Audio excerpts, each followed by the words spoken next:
কলকাতায় ডব্লিউবিএসএসসি ভবনে আন্দোলন ছিল এবং প্রচুর সংখ্যক স্টুডেন্টসরা আন্দোলন করতে গিয়েছিল এই বলে যে 1,00,000 চাকরি দিতে হবে, অর্থাৎ পদসংখ্যা বাড়াতে হবে যাতে করে যাদের পরীক্ষা ভালো হয়েছে তারা মোটামুটি চাকরি পেয়ে যায়। তো এখানে চেয়ারম্যান সাহেব কি বললেন সেটা আমরা আজকে এই ভিডিওর মাধ্যমে জেনে নেব। আরও অনেক দাবি ছিল তাদের। তো শুরু করা যাক। দেখো, প্রথমত যে চেয়ারম্যান সাহেব প্রথমে বেরিয়ে এলেন, দিয়ে তারপরে বললেন যে 10 নম্বর আগে যোগ হবে। তারা বলেছিল যে 10 নম্বর টিচিংয়ে যে এক্সপিরিয়েন্সের যে নাম্বার সেটা পরে যোগ করতে হবে। আগে যারা পাস করা ক্যান্ডিডেট জেনারেল অর্থাৎ র্যাঙ্কিংয়ে যারা এগিয়ে থাকবে, অর্থাৎ 55, 56, 57, 58 পর্যন্ত পেয়ে যারা ভালোভাবে র্যাঙ্কিংয়ে আসতে পারবে তাদেরকে বেছে নেওয়া, এবং সেখানে যদি কোনো ইন সার্ভিস টিচার থাকে তাদেরকে পরে এক্সপিরিয়েন্স টিচার দিয়ে তারা গ্যারান্টি চাকরি পেয়ে যাবে আর কি, এরকমটা তাদের উদ্দেশ্য ছিল। কিন্তু তারা বললো যে না, মানে ওই চেয়ারম্যান সাহেব এসে বললেন যে না, এটা সম্ভব নয়, 10 নম্বর ইন্টারভিউয়ের আগেই যোগ করা হবে। ঠিক আছে, ওটাতে কিছু করা যাবে না। মানে এত সহজ কোশ্চেন হয়েছিল শুধুমাত্র তাদেরকে পাস করানোর জন্য, তারা যেন 50-এর উপর নম্বর পেয়ে যায়, আর তাদের এক্সপিরিয়েন্সের নাম্বার জেনারেলি যোগ করা হয়ে গেল। তার মানে তারা কী হলো, তাহলে 60-এর উপর তাদের নম্বর হয়ে গেল। আর যারা যারা আর কি এরকম আছে যে এই সমস্ত আমাদের মতো ফ্রেশার্স, সেই ফ্রেশার্সরা কী হলো, যদি 60ও পায় তাদেরকেও, মানে তাহলেও 60-60 যদি কেউ পায় তাহলে তাদেরকে আমরা পারবো না, কারণ তারা 51-52 নম্বর পেয়েই কিন্তু আমাদের পগার পার হয়ে গেল আর কি।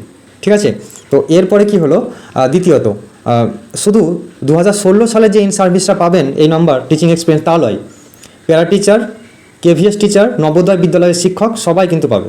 মানে আর্মি স্কুলের সমস্ত কিছুর যে এক্সপিরিয়েন্সড টিচাররা আছে সেই এক্সপিরিয়েন্স টিচাররা সবাই আর কি এই টিচিং এক্সপিরিয়েন্সের নাম্বারটা কিন্তু তাদের নাম্বারে অ্যাড করতে পারবেন। ঠিক আছে, ফ্রেশার্সদের ভীষণ প্রবলেম। এরপরে 3 নম্বর যেটা বললেন সেটা হচ্ছে ভ্যাকান্সি বাড়তে পারে, মানে কোনো নিশ্চয়তা নাই, ভ্যাকান্সি বাড়তে পারে। আর বলেছিল যে 90,000 1,00,000 মিনিমাম ভ্যাকান্সি করতেই হবে। তো বলে ঠিক আছে বাড়তে হবে, মানে এরকম সান্ত্বনা দেওয়া হয়েছে আর কি, মানে বাড়তে পারে কিন্তু কোনো নিশ্চয়তা নেই।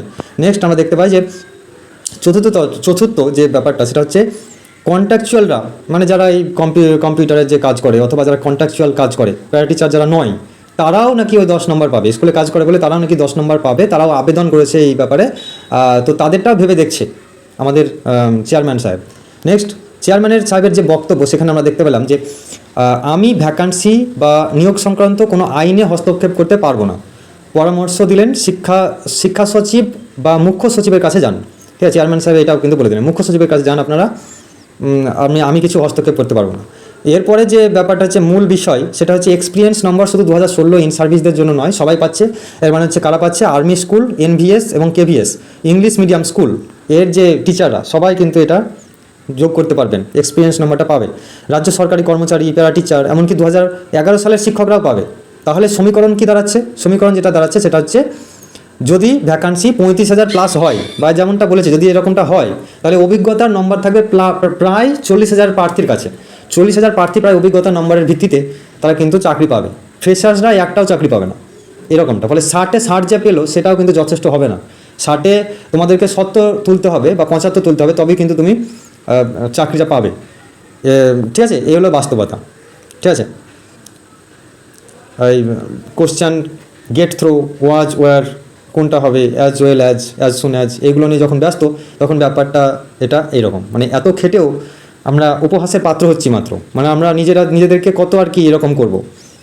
অভিজ্ঞতার ভিত্তিতে যে শিক্ষকেরা 10 নম্বর পাবে সেটা কিন্তু তারাই চাকরিটা নিয়ে নেবে। অর্থাৎ ব্যাপারটা এরকম হচ্ছে যে সরকারি চাকরি যারা করছে বা জেনারেল যারা এরকমভাবে চাকরি কোথাও করছে যেখানে সরকারে এতটুকু পরিমাণে হাত আছে যে তাদেরকে বেতনটা দিতে হয় আর কি, তো তাদেরকেই তারা আবার নতুন করে একটু বাড়িয়ে বেতনটা দিবে আর কি। মানে ধরো কোথাও এনগেজ আছে তো কোথাও 10,000 পাচ্ছে কন্ট্রাকচুয়ালি, প্যারা টিচাররা হয়তো কোনো পাচ্ছে, কম্পিউটার টিচার যারা 25,000 পাচ্ছে, তো তাদেরকেই চাকরিগুলো দেবে, তাদেরকেই আবার 40,000 করে দেবে বেতনটা, 9, 10, 11, 12 হলে আর একটু বেশি।